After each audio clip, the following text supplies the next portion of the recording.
Joining me now, Congresswoman Barbara Lee, Democrat from California, and the lone member of Congress to vote against the authorization for the use of military force in the weeks after 9/11. 14 years ago. Congresswoman, do you think it is a sign of political correctness run amok or cowardice on the part of the White House, Barack Obama and his staff, that they will not say the phrase radical Islamic terrorism or Islamic terrorism, as his critics allege? The president and the White House, they're exactly correct on this, and I applaud them for this because, first of all, they're responsible for ensuring our national security. We have to be very careful in our language and how we perceive these horrible, horrific acts of terrorism.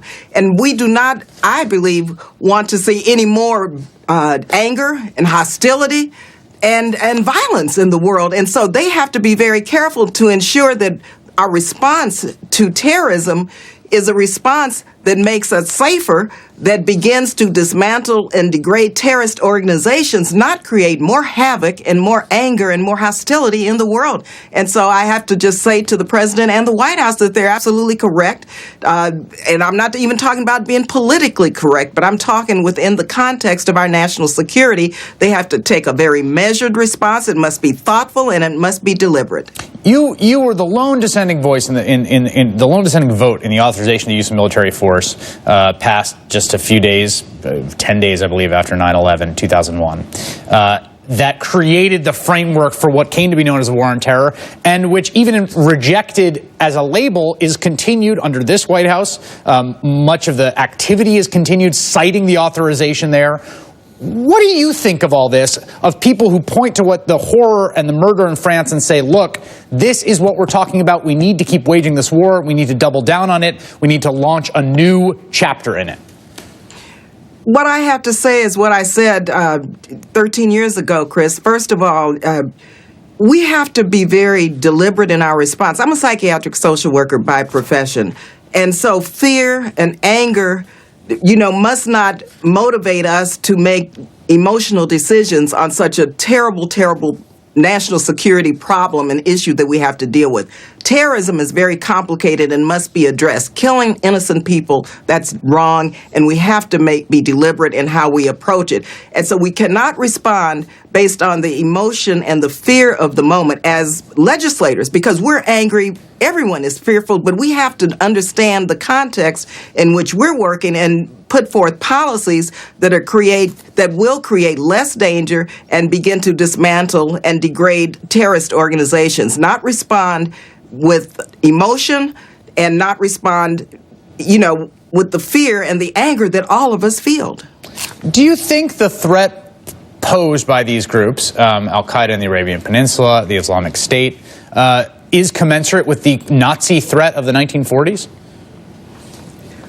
First, let me say, this is 2014, and these are new threats. These are threats based on asymmetrical warfare. These are threats based on terrorism. These are threats based on ideological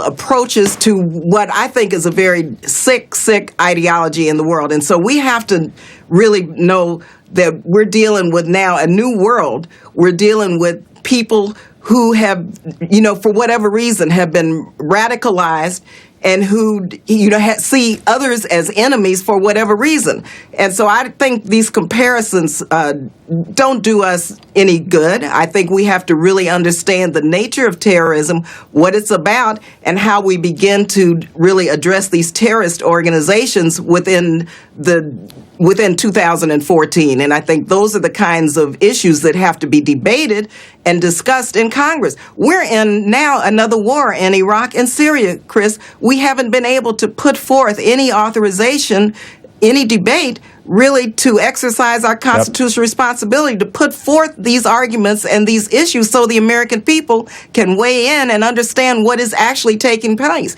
And so I am saying that these comparisons The fact that we're in another war without a congressional resolution authorizing this war, we're in another war without members of Congress doing their job, engaging in these debates so the public can fully understand what is taking place, that's downright wrong. And I think we're abdicating our responsibility so that we can put forth all of the issues that you're raising and others, because I think we're at a defining moment where members of Congress need to be on the floor of Congress discussing each and every issue that we're raising tonight and what others are raising also. Congresswoman Barbara Lee, thank you very much.